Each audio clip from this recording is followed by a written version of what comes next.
भाजपा द्वारा एक तरह से सोची समझी राजनीति के तहत एक तरह से एक प्लान तरफ से चुनावी हो के एक निर्देश दिया गया है कि जो महागठबंधन के जो वोट बैंक है, तो महागठबंधन के वोट बैंक सबको पता है कि सबसे ज़्यादा लोग पिछड़े, दलित, अतिपक्ष लोग हैं, जो पहले समाज उतने शिक्षित नहीं थे। समझ गया, लेकिन आप बार बार बीजेपी को कह रहे हैं कि भाई बीजेपी की साजिश है। ये तो चुनाव आयोग करवा रहा है ना, चुनाव आयोग की ये एक्सरसाइज है, इसमें बीजेपी का क्या रोल नजर आ रहा है? देखिए, पूरे भारत के लोग जान रहे हैं कि चुनाव आयोग सीबीआई किसके इशारे पर चलती है।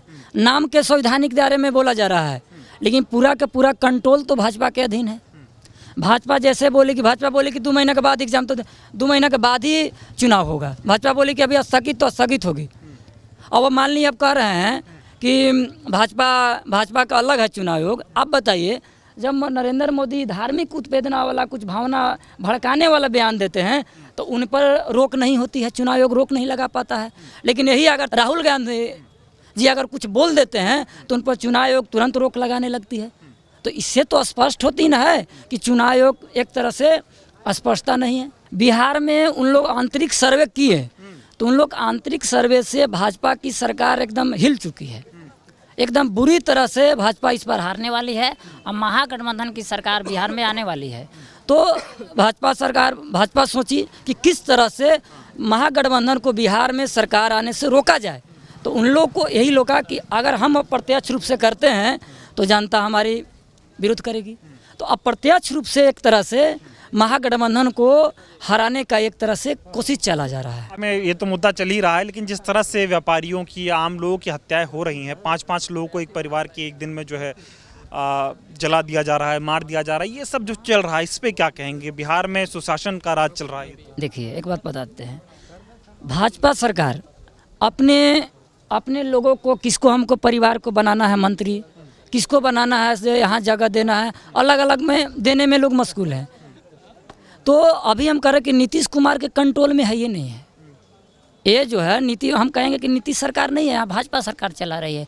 अब भाजपा सरकार को सब लोग जानते हैं कि जहाँ पर भाजपा सरकार है वहाँ पर आपको अपराधी, गुंडई और धार्मिक उत्तेजना ये सब बढ़ाने का यूपी में देख लीजिए, सबसे ज़्यादा अपराधी हो रहा है। तो जहाँ पर भाजपा अपने अधीन लेगी सरकार, वहाँ पर यही हाल होगी। पूरी भाजपा सरकार में जो संवैधानिक जो संस्थाएं हैं पूरी तरह से कब्जा में है, अब स्वतंत्र नहीं रह चुकी।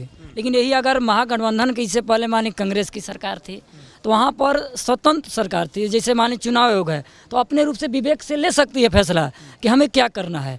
लेकिन अभी इस करंट भाजपा सरकार में चुनाव आयोग की हिम्मत नहीं है कि एक चूक कर ले बिना आदेश का, एक हिम्मत नहीं है कि अगर चूक कर देवे कि नहीं हमको चुनाव आयोग को ये वाला हम फैसला ये करें। कोई भी अगर फैसला लेना है तो भाजपा जो समर्थित सरकार है उससे परमिशन लेगी कि जिससे भाजपा को फायदा हो, वही फैसला लेगी। नोटबंदी की साजिश एकदम बिहार के लिए चल रही है। तरह से नोटबंदी से गरीब लोगों को परेशान किया गया और वहाँ पर अमीर लोग क्या हुए, अपने ब्लैक में को व्हाइट में तब्दील किए। तो इसी तरह से ये चल रहा है कि गरीब लोगों को एक वोटबंदी किया जाएगा और जो वाजिब जो है वोट, जो भाजपा के वोटर नहीं हैं उन लोग को किस तरह से अप्रत्यक्ष रूप से वोट देने से वंचित किया जाए। आप चुनाव आयोग बार बार बोल रहे हैं, भाजपा चुनाव आयोग है तो वो अपने हित के लिए नहीं करेगी तो किसके लिए करेगी? आप बोल रहे हैं कि चुनाव आयोग को इससे क्या फायदा है? आप कह रहे हैं कि भाजपा अगर वोटर लिस्ट में लोगों का नाम नहीं कटवाएगी तो चुनाव नहीं जीत पाएगी। नहीं जीतेगी, गारंटी लिखित बोल रहे हैं आपको, कभी नहीं जीतेगी। वोट से तो वंचित कर ही रहे हैं, साथे आगे चल के अब धीरे धीरे उनको राशन से आप नागरिकता खत्म कर दीजिएगा तो अब भाजपा जो भी अगर आप योजना लाएगी तो आप वैसे लोगों को तो फायदा नहीं मिलेगा।